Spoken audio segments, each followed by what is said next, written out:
So we just appealing to all of you to attend this important event on Sunday, which is tomorrow, September the 15th, 2013, which is tomorrow. Sunday, September the 15th, 2013.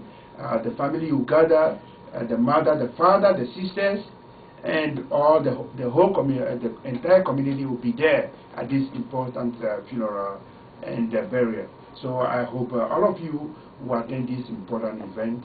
That is tomorrow, 3725 Kill Street, Finch. That is where the viewing is going to be. DiMarco Funeral Home from 2:30 p.m. to 6 p.m. From 2:30 p.m. to 6 p.m. I want all of you to be at this important function. To grace the occasion, but to support the family in these moments of funeral and these moments of need. We need to be there for them and to let them know that we support them. And I have here at the studio Reverend Richard S. Michel, who I'll be talking to about some of these things, and I hope he is here also to encourage you, to make sure that you attend this important event, which is going to happen tomorrow. So, if you are ready, let's Reverend Richard Michel. Welcome to the studios of CHRY. Well, thank you for having me. It definitely is a pleasure and a privilege being here at CHRY on your African Sunsplash, where you always accommodate the community, not only the Ghanaian community, but the community at large of what is happening in the community.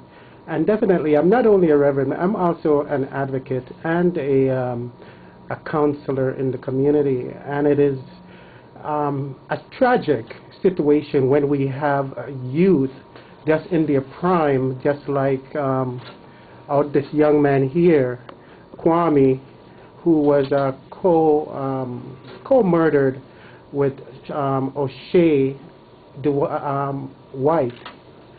And the community was pretty much, or is pretty much in grieving at this point in time.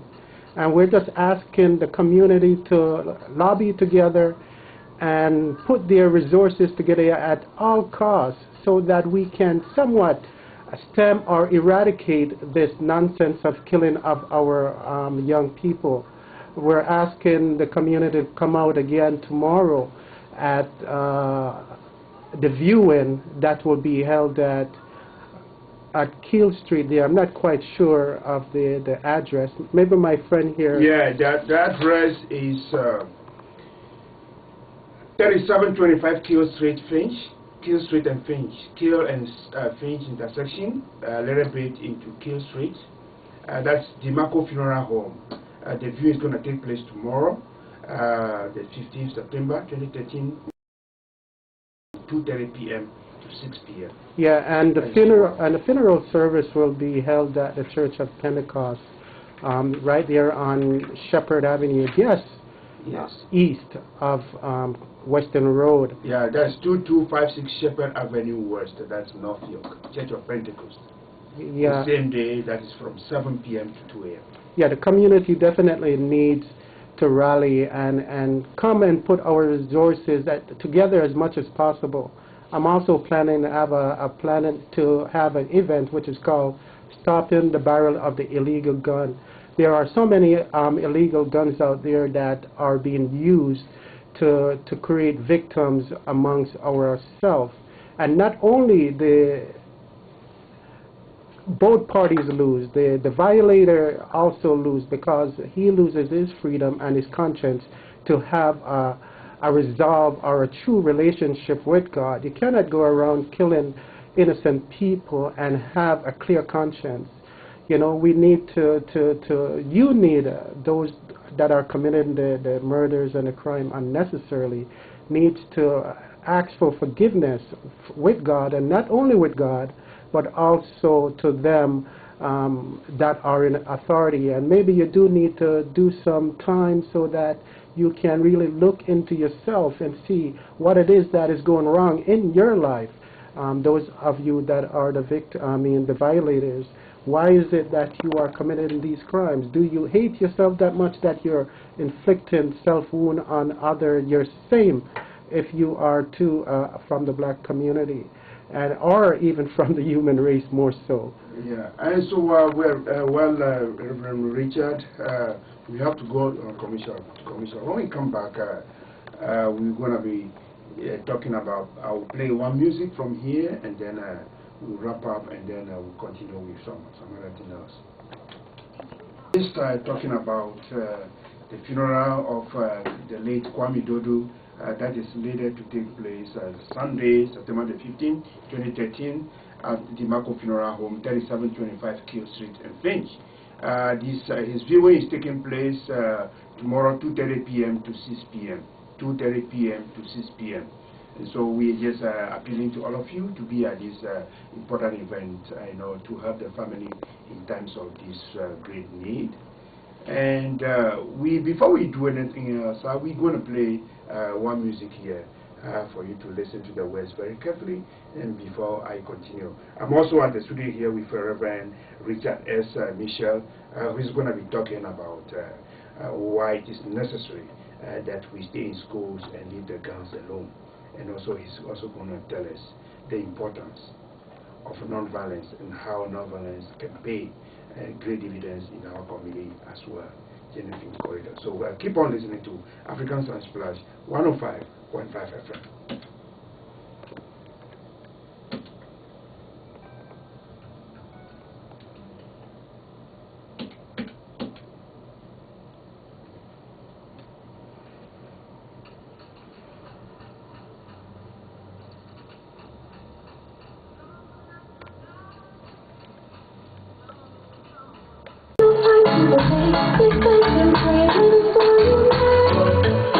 This is my plea to you. I'm lost too much friends to the street. Sometimes it's hard for me to sleep.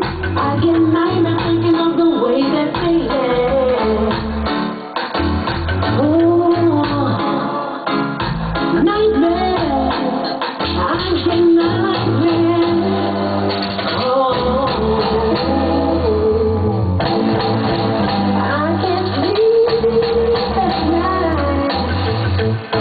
Every time I turn on the TV, I just can't believe my eyes. We're losing our younger generation. They have no recall for life. It's time for change.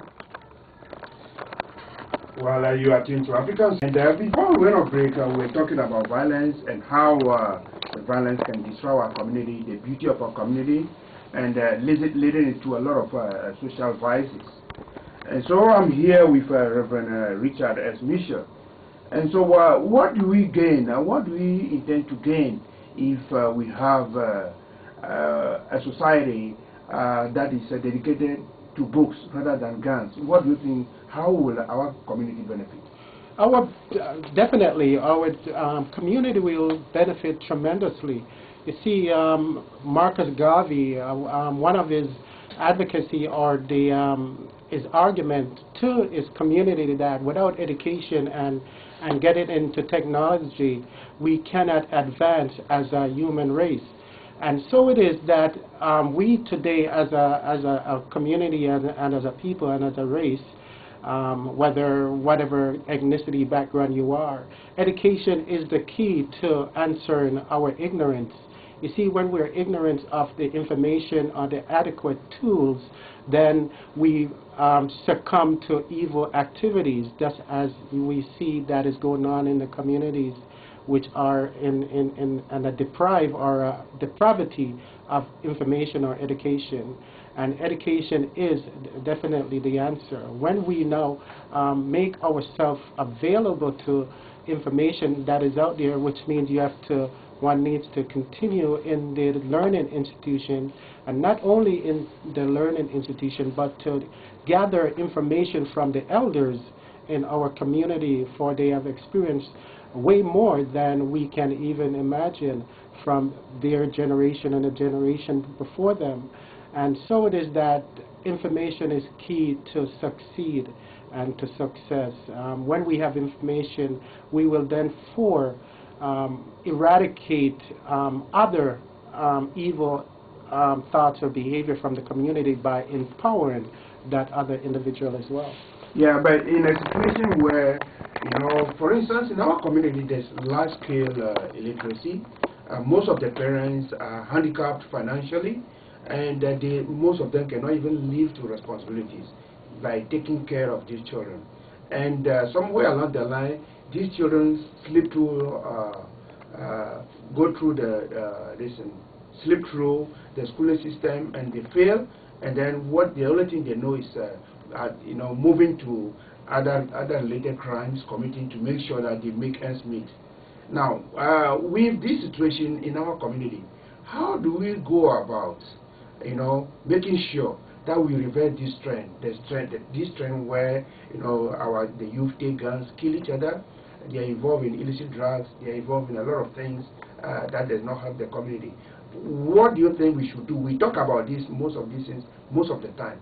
What do you think we should do to ensure that we gradually eliminate this mindset of the youth? Well, you see, first, I believe correction starts at home or in the community. It takes, as the African proverb states, it takes a village to rear a child. Yes. So when even the child himself or the neighbor, realizing that his or her neighbor is not in tune or does not have the adequate skills or tools to bring up her child or his child in a social acceptable society, then the neighbor is also responsible. Also add that that song was by Tanya P., another icon, I would say, in our communities, a young lady who lives right here in Ontario, and she is just upset about what is happening or has happened in the community. Yes. And she has her new single, which is entitled Lost Too Much. And yes, we have been losing too much of our potentials, our future doctors, our future nurses, our future police officers, our future economists, our future disc jockey who brings across the information to us. So we need to definitely keep, the church community definitely needs to keep those in prayer who is not yet surrendering their heart to justice and equality. And injustice would always bring individuals who will demonstrate or exhibit the behavior of evilness, which is, as we say in the church community, of the devil. And we know the devil come to kill, to steal, and to destroy those things that God has planned and preordained for our young people, which is to prosperity and to success, both not only spiritually but academically and socially, because we're social beings. We much should react with each other in a pro-social way, and not an anti-social way. All right. Thank you very much for coming.